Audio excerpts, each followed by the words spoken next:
नमस्कार, मेरा नाम है अंकित पांडे और आप सुन रहे हैं भारतीय मध्यवर्गीय दाम्पत्य जीवन को प्रदर्शित करती हुई एक कहानी। इस कहानी के लेखक हैं साहित्यकार विनोद कुमार शुक्ल और इस कहानी का नाम है दीवार में एक खिड़की रहती थी। डिस्क्रिप्शन बॉक्स में आपको इस कहानी की प्लेलिस्ट का लिंक मिल जाएगा, वहाँ से आप इस कहानी के बाकी हिस्सों को सुन सकते हैं। तो चलिए कहानी में आगे बढ़ते हैं और सुनते हैं दीवार में एक खिड़की रहती थी। परीक्षा में स्याही या पेन बदलते समय निरीक्षक से अनुमति लेनी पड़ती थी। यह कड़ा नियम था। तब निरीक्षक को उत्तर पुस्तिका में लिखना पड़ता था कि स्याही या पेन बदलने की अनुमति दी गई है। परीक्षार्थी बाएं हाथ से लिखे या दाहिने हाथ से, इसकी स्वतंत्रता थी। रघुवर प्रसाद के बाएं हाथ के अक्षर और दाहिने हाथ के अक्षर में अंतर नहीं था। बहुत ध्यान से देखने पर अंतर मालूम होता था। यह अंतर उसी तरह था जैसे गणेश जी की फोटो को बाईं तरफ से देखो और फिर दाहिने तरफ से देखो, या किसी रखी कुर्सी को दाईं तरफ से देखो या बाईं तरफ से, कुर्सी में अंतर नहीं होता था। रघुवर प्रसाद जब पढ़ते थे तब उनको परीक्षा के समय हाथ बदलने की अनुमति लेनी पड़ती थी। तब वे खड़े हो जाते होंगे। कहिए सर, अब मैं दाहिने हाथ से लिखना चाहता हूँ। पहले क्या बाएं हाथ से लिख रहे थे? जी सर। क्या बायां हाथ टूट गया? नहीं सर, हाथ ठीक है पर थक गया है।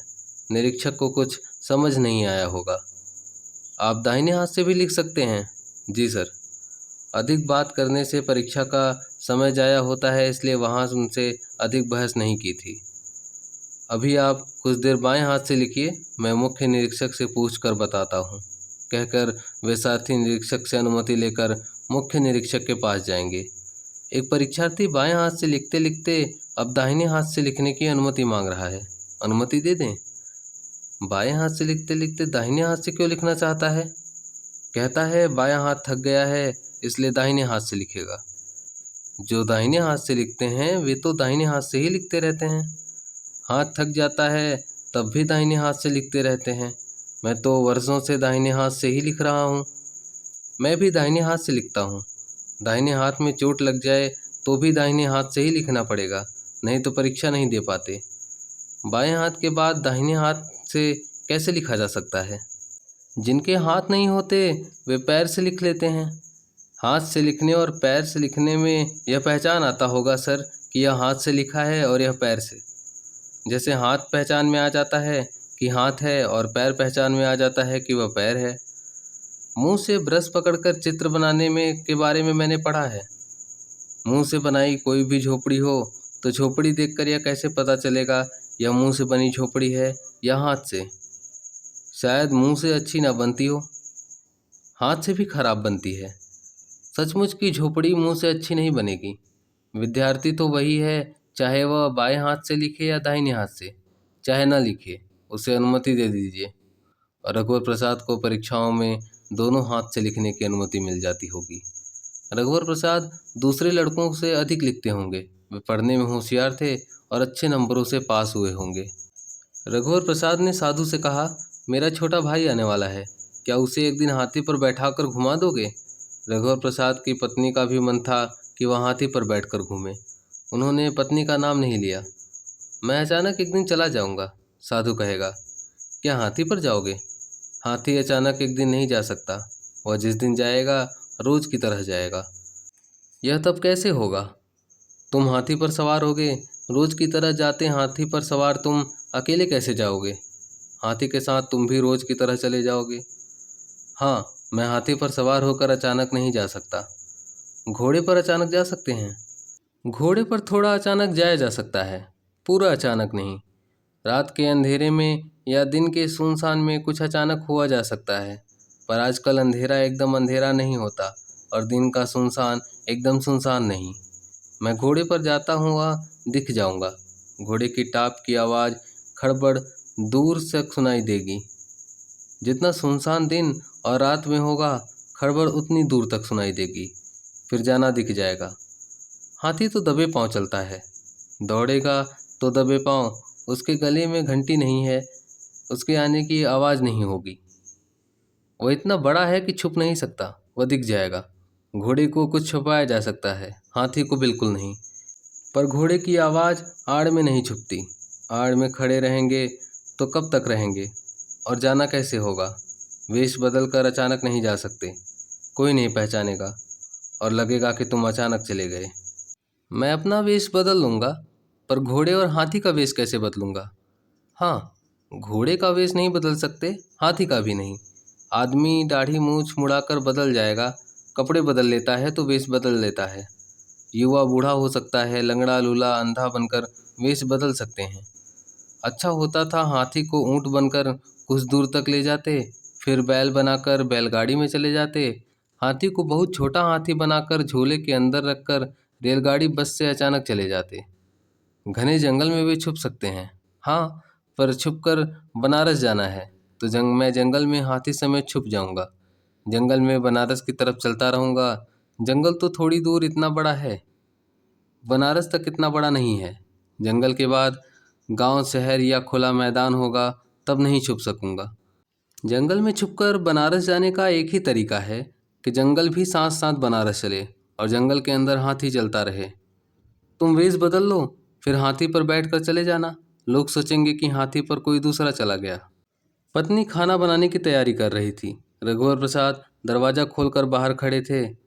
विभागाध्यक्ष कुर्ता धोती पहने स्कूटर हाथ से ठेलते हुए आ रहे। यह देख रघुवर प्रसाद उनके पास चले गए। क्या हुआ सर? चालू करते करते थक गया, चालू नहीं हुई। आगे मिस्त्री की दुकान है। हाँ है ना, आइए पहले चाय पी लीजिए। चाय नहीं, पानी पीऊँगा। अच्छा आइए। विभागाध्यक्ष सामने बरामदे में खड़े रहे। रघुवर प्रसाद ने पत्नी को आवाज़ दी। पत्नी कमरे में नहीं थी। कहाँ गई? लगता है खिड़की से उस पार चली गई। आइए सर, उधर चलिए। किधर? खिड़की की तरफ। चप्पल उतार दीजिए। विभागाध्यक्ष चप्पल उतार कर रघुवर प्रसाद के पीछे पीछे कमरे में आए। रघुवर प्रसाद फुर्ती से खिड़की से कूदे। विभागाध्यक्ष ने खिड़की से आती हुई ठंडी हवा को महसूस किया। जंगली फूलों की आती गंध थी। विभागाध्यक्ष जैसे ही नीचे उतरे, चिड़ियों के कलरव को उन्होंने सुना। आकाश साफ था, सूर्य था, पर इतनी गर्मी नहीं थी। दोनों नंगे पैर थे। पगडंडी थी, पगडंडी को गोबर से लीप दिया गया था। आइए सर, कहते हुए वे गोबर से लिपी पगडंडी पर चलने लगे। विभागाध्यक्ष को लगा कि उन्होंने लंबी पूंछ वाली शाह बुलबुल को देखा है। बहुत अच्छी जगह है रघुवर प्रसाद। विभागाध्यक्ष बहुत खुश हुए। जी सर, उस तरफ कुछ दूरी पर तहसील ऑफिस है और इस तरफ एकदम पास बस स्टैंड है। रघुवर प्रसाद ने हाथ के इशारे से उनको बताया। छोटे छोटे लड़के लड़कियां छुपा छुपाई खेल रहे थे। फटी कमीज पहने एक छोटा बच्चा जामुन के पेड़ के पीछे छुपा था। बच्चे इधर उधर दिख जाते थे। 3 बच्चे पेड़ की आड़ में छुपे थे। चलते चलते एक पतली छोटी नदी मिली। नदी का पानी एकदम छिछला था, पर स्वच्छ और ठंडा। छोटे से छोटा बच्चा उसमें डूब नहीं सकता था। पानी इतना साफ था कि पानी के नीचे छोटे बड़े पानी के तराशे हुए तरह तरह के गोल पत्थर दिख रहे थे। आप पानी पीना चाहें तो यहाँ से पी लें, साफ पानी है। नदी में एक बहुत छोटी बच्ची केवल चड्डी पहने खड़ी थी। उसके हाथ में एक पत्थर था। विभागाध्यक्ष पानी पीने उतरे। तेज बहते ठंडे पानी का स्पर्श पैरों को हुआ। वे अघा गए। झुककर चुल्लू से पानी लेकर उन्होंने पेट भर पानी पिया। एक आम का पेड़ जिसमें बौर पहले आ गई थी, उसकी डालों की फुनगियों में गुच्छे में आम लटके हुए थे। उस पेड़ के नीचे पत्नी आम बीन रही थी और आंचल में रखती जा रही थी। क्या कर रही हो? चटनी के लिए आम बीन रही थी। विभागाध्यक्ष आए हैं। तब तक विभागाध्यक्ष पानी पीकर उनके पास आ गए थे। आंचल में रखे आमों को कमर में खोस कर उसने विभागाध्यक्ष को नमस्कार किया। विभागाध्यक्ष ने मन में सोचा, रघुवर प्रसाद की पत्नी कितनी सुंदर है। तुम जाकर खाना बनाओ, हम लोग चाय यहाँ बूढ़ी अम्मा की दुकान से पी लेते हैं। आइए सर। रघुवर प्रसाद दूसरी पगडंडी की तरफ बढ़ गए। यह पगडंडी भी गोबर से लिपी थी। पगडंडी में कहीं कहीं गोबर की पपड़ी के नीचे से हरी दूब के गुच्छे निकल आए थे। ये दूब के गुच्छे पूरी पगडंडी पर पैर रखने के लिए हरे मखमल के टुकड़ों की तरह लग रहे थे। इस तरफ हवा में गीलापन था। पगडंडी की बाईं तरफ पगडंडी के साथ साथ चट्टानें थी। इन्हीं चट्टानों के बीच से ऊपर से कहीं पानी फूटकर बह रहा था। इसकी तेज आवाज आ रही थी। आगे एक बरगद के पेड़ की छाया के नीचे 4 बल्ली गाड़कर बांस की छप्पर पर एक बोरा डाल दिया गया था। बरगद में छोटे छोटे लाल फल लग गए थे। जमीन पर फल बिखरे पड़े थे। एक बड़ा काले मुंह का बंदर पेड़ पर बैठा हुआ चुन चुन कर बरगद के फल खा रहा था। जब ये लोग चाय की दुकान पर पहुंचे तो कोने में छुपा हुआ काले मुंह का एक बंदर विभागाध्यक्ष के पास से अपनी लंबी पूंछ उठाए तेजी से निकला और भागता हुआ बरगद के पेड़ पर चढ़ गया। छोटी सी चाय की दुकान थी। चूल्हे पर चाय बनती थी। बूढ़ी अम्मा चावल पछोर रही थी। बूढ़ी अम्मा, दो चाय बना दो। सामने बड़े बड़े पत्थर रखे थे, उसी पत्थर पर दोनों बैठ गए। बूढ़ी अम्मा ने चूल्हे में लकड़ी छेना डालकर आग को परचाया और एक छोटी एल्युमिनियम की पतीली में चंबू से पानी डालकर चूल्हे पर चढ़ाया। बूढ़ी अम्मा काले रंग की थी। पूरे सफ़ेद बाल थे। चेहरा गहरी झुर्रियों से भरा था। झुर्रियाँ लकीरों जैसी थी। 2 कप बसी में अम्मा ने चाय दी। 1 कप की डंडी टूटी थी। इस टूटे कप को रघुवर प्रसाद ने अपने लिए रखा। चाय में धुआं धुआं गंध थी, पर चाय अच्छी थी। विभागाध्यक्ष को चाय बहुत अच्छी लगी। रघुवर प्रसाद की खिड़की के नीचे 3 पगडंडियां आकर मिली थी। खिड़की से कमरे के अंदर पहले रघुवर प्रसाद घुसे, इसके बाद विभागाध्यक्ष। विभागाध्यक्ष पलटकर खिड़की से सिर निकालकर गहरी सांस खींची और कमरे के अंदर हो गए। बड़ी सुंदर जगह है रघुवर प्रसाद। यह जगह मुझे मालूम नहीं थी। जी सर, मैं भी नहीं जानता था। शादी के बाद यहाँ आया तब थोड़ा मालूम हुआ। सोनसी के आने के बाद ठीक से मालूम हुआ। सोनसी कौन? विभागाध्यक्ष ने पूछा। सुनकर पत्नी मुस्कुराई। मेरी पत्नी सर, रघुवर प्रसाद ने कहा। मैं जाता हूँ, स्कूटर बनवाना है। तुम तो हाथी से जाओगे। आप भी चले चलिए, 2 आदमी उस पर अच्छे से बैठ सकते हैं। मैं क्यों जाऊंगा? विभागाध्यक्ष ने जवाब दिया। सुनकर पत्नी ने सोचा कि विभागाध्यक्ष का आशय होगा, आपका हाथी है, आप जाइए, मेरा जाना उचित नहीं होगा। स्कूटर यहीं खड़े रहने दीजिए, मैं मिस्त्री को बुला लाता हूँ। नहीं, मैं बुला लाता हूँ। विभागाध्यक्ष बाहर आकर इधर उधर देखते रहे। सड़क पर आकर रघुवर प्रसाद के घर के पीछे का अंदाज लगाने लगे। घने पेड़ दिखाई दे रहे थे। स्कूटर उन्होंने चालू की तो चालू हो गई। मिस्त्री बुलाने की आवश्यकता नहीं पड़ी।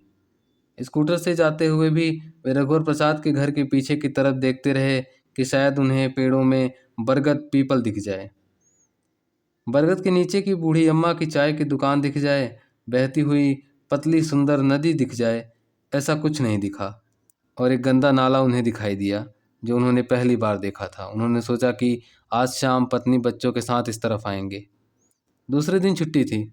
शाम को विभागाध्यक्ष रघुवर प्रसाद का दरवाज़ा खटखटाते रहे, पर कोई सुन नहीं रहा था। विभागाध्यक्ष अपने बच्चों और पत्नी के साथ थे। दोनों बच्चे स्कूल में थे। लड़की 10-11 साल की थी और लड़का 8 साल का।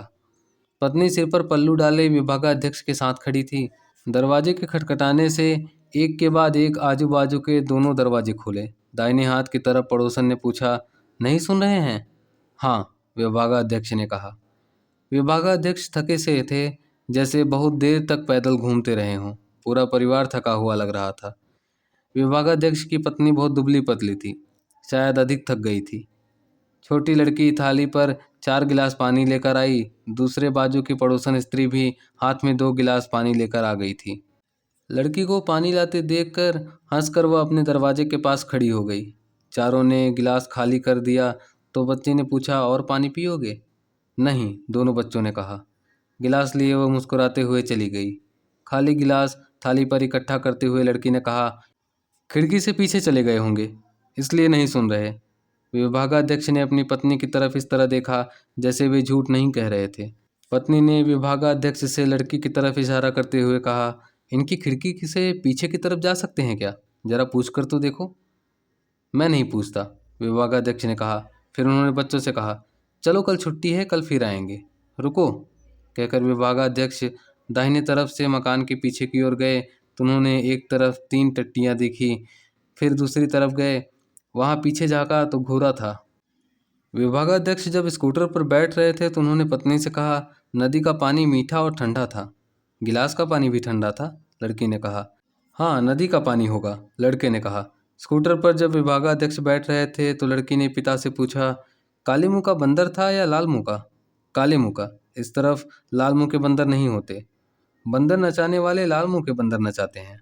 लाल मुंह के बंदर छोटे और होशियार होते होंगे, इसलिए लाल मुंह के बंदर नचाते हैं। विभागाध्यक्ष दूसरे दिन सुबह अकेले गोबर से लिपी पगडंडी ढूंढने निकले। वे तहसील ऑफिस की तरफ गए। वहाँ जिधर अधिक पेड़ दिखाई दे रहे थे उधर गए। फिर बस स्टैंड गए। बस स्टैंड के आसपास इतनी गंदगी थी कि वहाँ उस जगह को ढूंढने का मन नहीं हुआ। लौटकर वे रघुवर प्रसाद के घर गए। दरवाज़ा अंदर से बंद था। वे दरवाज़ा खटखटाते रहे। आसपास कोई नहीं दिख रहा था। छुट्टी का दिन था, हो सकता है सभी अपनी अपनी खिड़की से कूदकर पीछे छुट्टी मनाने चले गए हों। बाईं तरफ के कमरे से एक आदमी निकला। उसने विभागाध्यक्ष को परेशानी से देखा। क्या है? उसने पूछा। वह अपनी खिड़की से कूदकर पीछे जाने वाला होगा कि उसे साकल की आवाज़ सुनाई दी होगी और लौटना पड़ा होगा, इसलिए चिढ़ गया। रघुवर प्रसाद कहाँ हैं? मालूम नहीं। दरवाज़ा अंदर से बंद है। अंदर होंगे। कोई जवाब नहीं देता। गहरी नींद सो रहे होंगे, उसने कहा और दरवाज़ा बंद कर लिया। दाहिनी ओर के कमरे से भी वह छोटी लड़की निकल कर आई जो थाली में पानी का गिलास लेकर आई थी। विभागाध्यक्ष को देखकर लड़की अंदर जाने के लिए पलटी तो विभागाध्यक्ष ने उसे रोका। कहाँ जा रही हो? पानी लाने। मैं पानी नहीं पीऊँगा, तुम रघुवर प्रसाद को बुला दो। विभागाध्यक्ष चाहते थे कि लड़की अपने घर की खिड़की के बाहर निकले और यदि रघुवर प्रसाद कमरे में सो रहे हों तो उनकी खिड़की से आवाज़ लगाकर उठा दे। वो तो नहीं है, लड़की ने जवाब दिया। दरवाज़ा तो अंदर से बंद है। कहाँ चले गए? खिड़की से पीछे चले गए। अच्छा, पीछे चले जाते हैं? विभागाध्यक्ष ने बड़बड़ाया। वे स्कूटर की तरफ बढ़े, तभी उन्हें ध्यान आया कि लड़की से कहे कि उन्हें भी पीछे रघुवर प्रसाद के पास जाना है। कहने के लिए वे पलटे तो दरवाज़ा बंद था। तीनों दरवाजे बंद थे। दरवाज़ा खटखटाने की अब उनकी इच्छा नहीं हुई। वे बहुत निराश लौटे। पीछे के सौंदर्य को उन्हें बच्चों पत्नी के सामने इतना नहीं बखानना था। बच्चे उनसे जाते ही पूछेंगे, बरगद का पेड़ मिला? नदी मिली? बंदर मिला? बूढ़ी अम्मा की चाय पी? पगडंडी गोबर से लिपी थी? बच्चे फुगड़ी खेल रहे थे। पत्नी पूछेगी, झरे हुए आम बीन कर ले आते तो चटनी बन जाती। तब वे कहेंगे कि बहुत ढूंढा और वह जगह नहीं मिली। तहसील ऑफिस की तरफ से, बस स्टैंड की तरफ से ढूंढा, वह जगह कहीं नहीं मिली। उधर बहुत गंदगी थी। मकान के पिछवाड़े और गंदे थे। बच्चे फिर और कुछ पूछेंगे तो वे चिड़चिड़ा जाएंगे। अच्छा, अब तुम लोग अपना काम करो। किसी के घर की खिड़की का रास्ता बनाना ठीक नहीं है। रास्ता मिल जाएगा तो ले जाएंगे। ज़्यादा बगीचा घूमने का मन है तो म्यूनसिपाल्टी का बगीचा शाम को चले जाना। विभागाध्यक्ष की चिड़चिड़ाहट के साथ आज इस कहानी को हम यही विराम देते हैं। आगे की कहानी के साथ मैं यानी अंकित पांडे आपको मिलूँगा अगली वीडियो में। तब तक के लिए नमस्कार।